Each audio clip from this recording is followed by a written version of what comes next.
ጤና ይስጥልኝ ተመልካቾቻችን፣ የዕለቱን ዋና ዋና ዜና በምልክት ቋንቋ ይዤ ቀርብ ያለው አብራችሁን ቆዩ። በተለያዩ ውስጣዊና ውጫዊ ጫናዎች ውስጥ ሆኖ የተካሄደው 7ኛው ጠቅላላ ምርጫ ህዝቡ የራሱን የፖለቲካ እጣ ፈንታ በድምጹ ብቻ ሳይሆን የወሰነበት ፍላጎት እንዳለው ያረጋገጠ ነው። መራጩ ህዝብ በነቂስ ወጥቶ ድምጹን በመስጠት ስልጣንን ምንጩ ሉዓላዊነት ህዝብ መሆኑን አረጋግጧል። በዓለም የታሪክ መዝገብ ውስጥ በርካታ ሀገራት የውስጥ ጉዳያቸውን የውጭ ኃይሎች እንደ ልብ እንዲዘውሩት መፍቀዳቸው ሀገራቸውን ለመፍረስ ዜጎቻቸውን ለስደት ስለመዳረጉ ከትላንት እስከ ዛሬ አብነታዊ ማስረጃዎች በርካቶች ናቸው። አሁን ላይ ግን ይህ በኢትዮጵያ ምድር ላይ የሚታሰብ አይደለም። ቀድሞውንም ቢሆን ብቸኛ በቅኝ ግዛት ያልተገዛችው ሀገር ኢትዮጵያ ህዝቦቿ በውስጥ ጉዳያቸው የሚመጣን አካል በመመከት ደማቅ ታሪክ ያኖሩ ናቸው። ኢትዮጵያ በረጅም የታሪክ ጉዞ ውስጥ የገጠሟትን የውጭና የውስጥ ጫናዎች በአንድነትና በህብረት በመመከት ለዘመናት የሉዓላዊነት ሀገር ተምሳሌት መሆኗን በብዙ መልኩ ለዓለም አረጋግጣለች። የህዝቦቿ ፍላጎትና የፖለቲካ ተሳትፎ አድጎ የዲሞክራሲያዊ ሀሁ በሀገር በቀል እሳቤዎች ተዋጅቶ የነገዋን ጠንካራ ኢትዮጵያን እንዲሰራ አሁን ላይ በርካታ ጥረቶች ፍሬ ማሳየት ጀምረዋል። በዚህ ጉዞ ውስጥ 7ኛው ጠቅላላ ምርጫ ልዩ ስፍራ የሚይዝ ታሪካዊ ክስተት ሆኖ ይጠቀሳል። ምርጫው በተለያዩ ውስጣዊና ውጫዊ ፈተናዎች መካከል መካሄዱ የኢትዮጵያን መንግስት ተቋማት ጥንካሬ ብቻ ሳይሆን የህዝቡንም በዲሞክራሲያዊ ሂደት ላይ ያለ እምነት በግልጽ አሳይቷል። ከ54 ሚሊዮን በላይ ዜጎች በመራጭነት ተመዝግበው በምርጫው መሳተፋቸው ህዝቡ የራሱን ፖለቲካዊ ዕጣ ፈንታ በድምጹ ለመወሰን ያለውን ፍላጎት ያንጸባርቃል።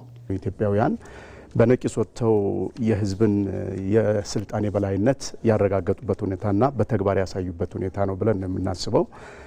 የሀገሪቱን የወደፊት እጣ ፈንታ ለመወሰን ይህን ያክል ቁጥር ያለው ህዝብ ተነስቶ ሀገሬን አሳድጋለሁ ብሎ መነሳቱ ኢትዮጵያ ወደፊት ተስፋዋ የለመለመ መሆኑንና እስከዛሬ የነበረችበትን የኤሊ ጉዞ ወደ ኋላ እያስቀረች ያለችበት ሁኔታ ነው ብለን እንገምታለን። የውጭ ኃይሎች የሀገር ውስጥ የሰላም ማይወዱ ኃይሎች ተቀናጅተው ምርጫ የለም፣ መንግስት የለም፣ አትውጣ፣ አትምረጥ እየተባለ ህዝባችን ግን ተሰልፎ እስከ ምሽት 6 ሰዓት ድምጹን ሰጥቶ ያመነበትን አካል መርጦ በሰላም ወደ ቤቱ ተመልሷል።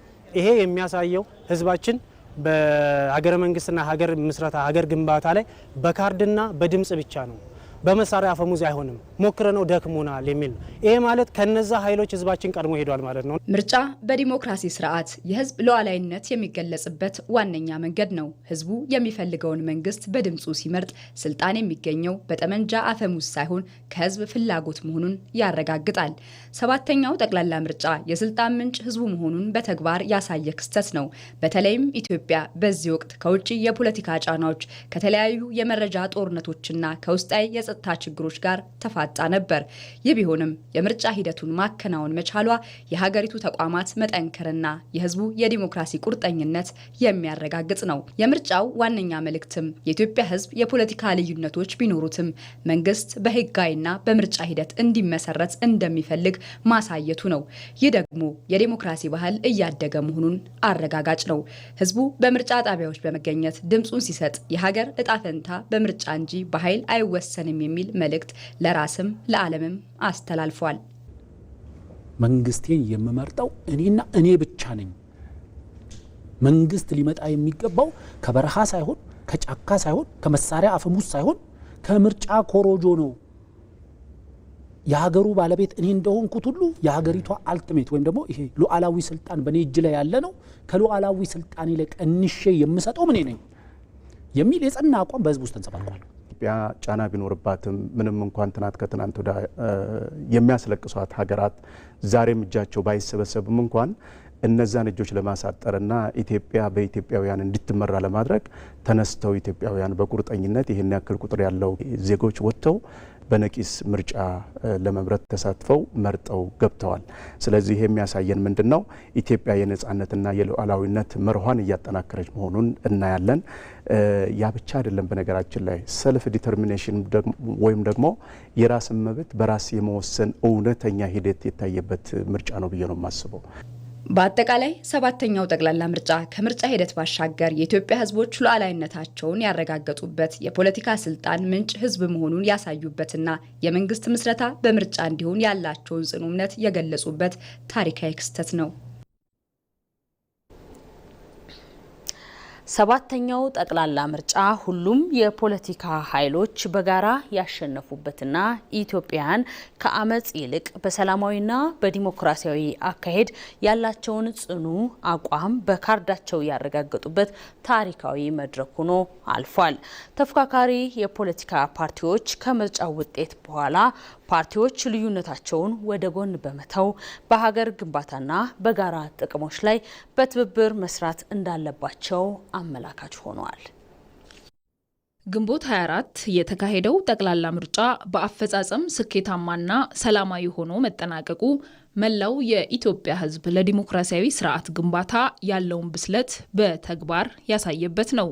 ዜጎች ከንጋት እስከ እኩለ ሌሊት በትዕግስትና በሰላማዊ መንገድ የሰጡት ድምጽ ከተራ ድምጽ ያለፈ ትልቅ መልእክት የሰነቀ ነው።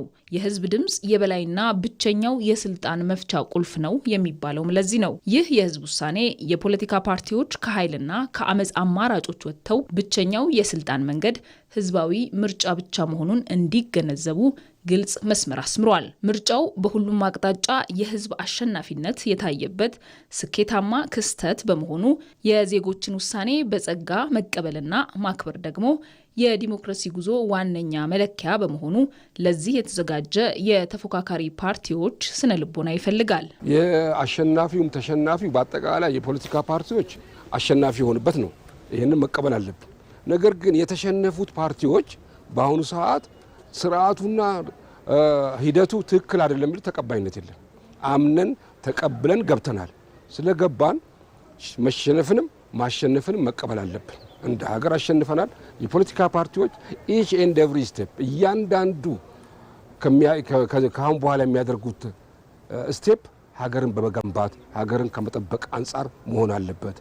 የነውጥ መንገድ ኢትዮጵያ ውስጥ ምንም እንደማያዋጣ ጠመንጃ የያዘው አካል በሙሉ ምንም ዋጋ እንደሌለው የተረዱበትና ጠመንጃ የያዙት አካል እንደተሸነፉ ጠመንጃ ያልያዘውና ሰላማዊ ትግል የሚያደርገው በሙሉ አሸናፊ የሆነበት ምርጫ ነው የሚላል ግምታለኝ። በዚህ በሰባተኛው ጠቅላላ ምርጫ የተሳተፉ የፖለቲካ ፓርቲዎችም በሂደቱ የነበሩባቸውን ድክመቶች ለመፈተሽና መልካም ጥንካሬዎችን ይበልጥ ለማሳደግ እንደረዳቸው አንስተዋል። የህዝቡ የድምጽ ውሳኔም ዝም ተብሎ የሚታለፍ ሳይሆን ለፖለቲካ ፓርቲዎች የቤት ስራ የሚሰጥ ታላቅ ኃላፊነት ነው። ባለፈው 3 እና 4 ወራቶች ውስጥ ለህዝባችን ተደራሽ በምንሆንበት ሰዓት ያልሰራናቸው ስራ አለ ወይ ብሎ ፖለቲካ ፓርቲዎች ማየት አለባቸው የሚል እሳቤ አለ። ህዝቡ የራሱን የሆነ ድምጽ ሰጥቷል። ይበጅኛል፣ ይጠቅመኛል የሚለውን ፓርቲ መርጧል። ከዚህ አንጻር እኛ ማድረግ ማስተካከል አለብን። ቀጣይ እንዴት አድርገን ነው ተደራሽ ያለንበትን አግባብ ማስተካከል አለብን ነው የሚለውን ማየትና መገምገምና አስተላለፋችንን ማየት ከኛ ይወስዳል። በበቂ ፕሮግራም በህዝቡ ጋር ተደራሽ የምንሆንበት ላይ መርጠን የቻልንበትን ሁኔታ ገምግመን ቀጣይ እንዴት አድርገን ነው ህዝባችንን የኛን የትግል አካል ልናደርግ የምንችልበትን የሚለውን አይቶ ለዛ የሚያስፈልግ ስትራቴጂ ነድፎ መንቀሳቀስ ከፓርቲዎች እንደሚያስፈልግ ያየንበትና የተማርንበት ሁኔታ ነው ያለው።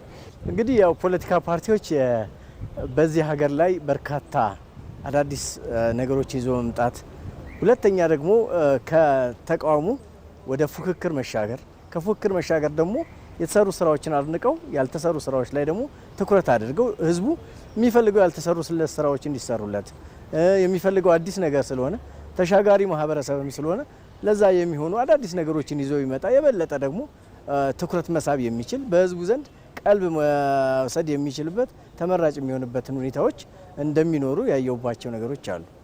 ሀገር በምርጫ ውድድር መድረክ ብቻ ሳይሆን በጋራ ትብብር ጭምር የምትገነባ በመሆኑ የህዝብ ውሳኔን ማክበርና ለብሔራዊ ጥቅም ከልዩነት ተሻግሮ አይቶ በጋራ መቆም ለአሸናፊውም ለተሸናፊውም እኩል የሚሰጥ የቤት ስራ ነው። በመሆኑም አሸናፊው የህዝብ አደራን የመሸከም ኃላፊነት እንዳለበት ሁሉ ውጤት ያላገኙ ፓርቲዎችም የህዝብን ውሳኔ በጸጋ በመቀበል እንደ ሀገር በጋራ መቆም በሚገባቸው አንኳር ብሔራዊ ጉዳዮች ላይ ለሰላምና ለሀገር ልማት በጋራ መስራት ይጠበቅባቸዋል። ያሸነፈው ፓርቲ ደግሞ ትልቅ ኃላፊነት ነው የተሰጠው።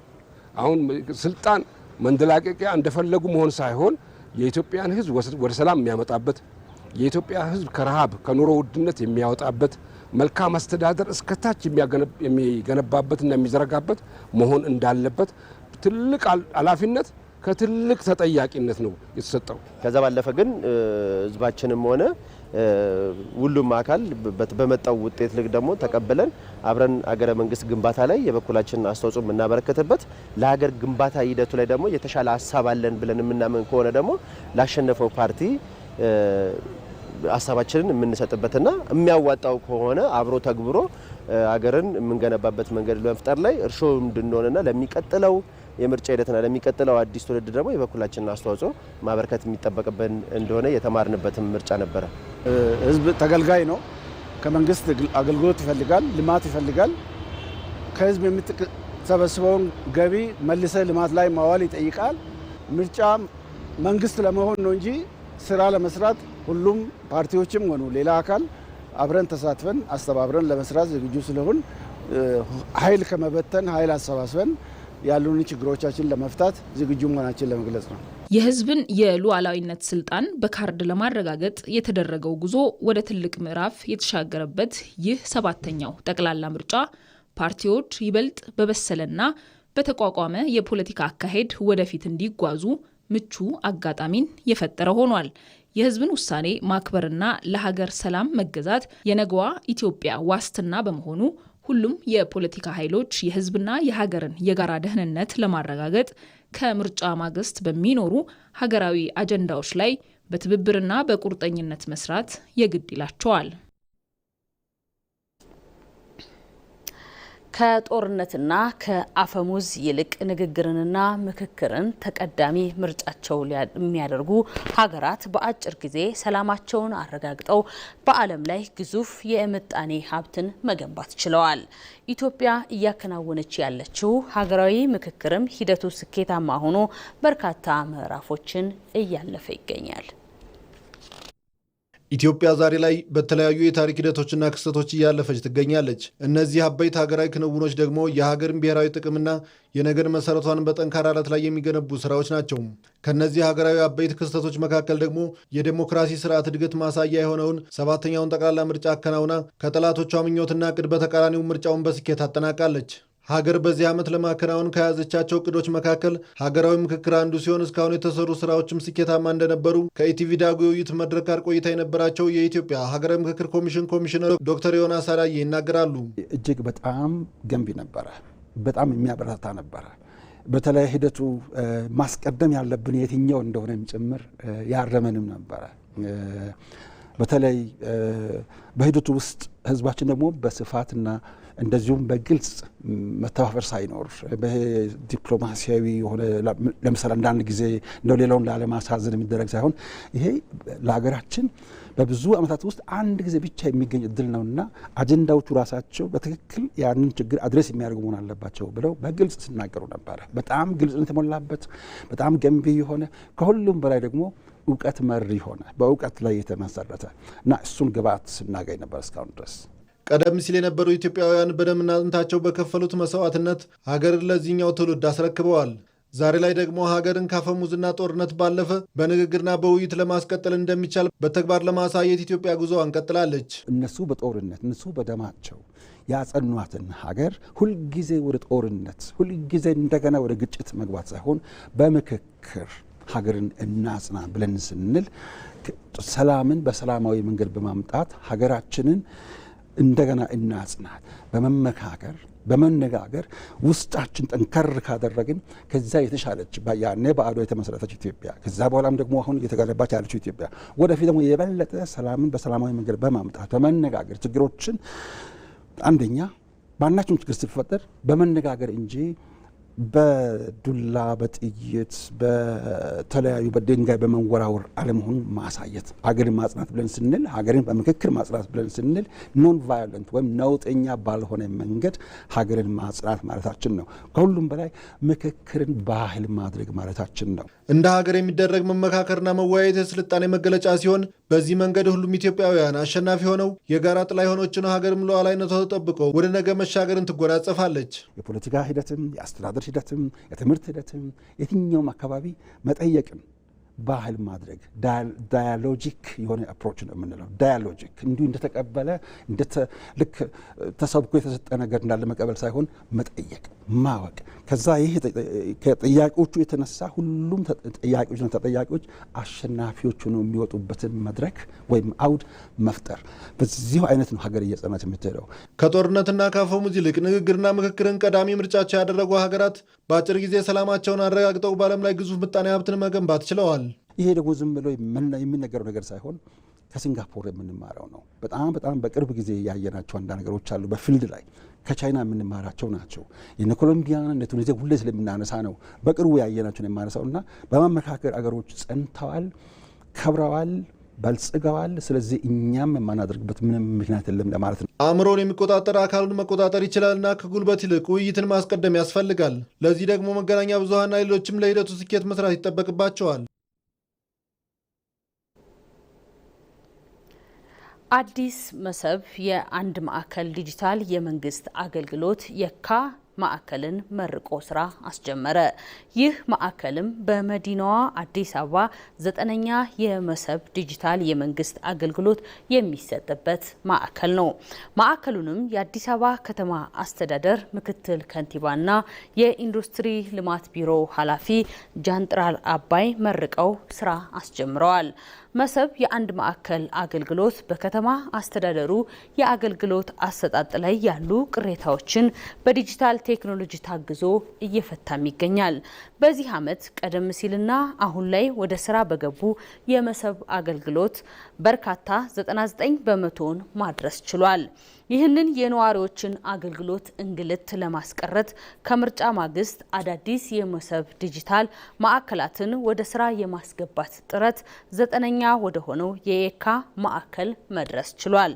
በዚህም ማዕከል እንደ ሌሎቹ ሁሉ 22 ተቋማት 114 አገልግሎቶችን በ96 የተገልጋዮች መስኮቶች ይሰጣል። በቀጣይም በጥቂት ቀናት ውስጥ ደግሞ ግንባታቸው የተጠናቀቁትና የአቃቂ ለሚ ኩራ ማዕከላትን ወደ ስራ የሚገቡ ይሆናልም ብለዋል ምክትል ከንቲባው።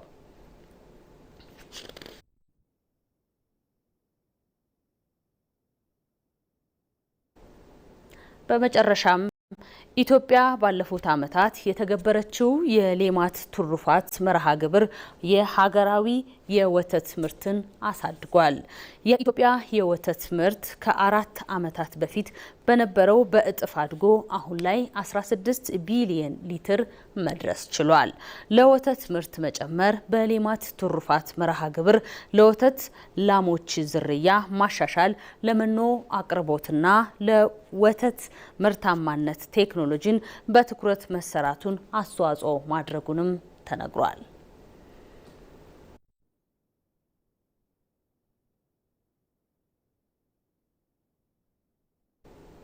ዜናው አበቃ።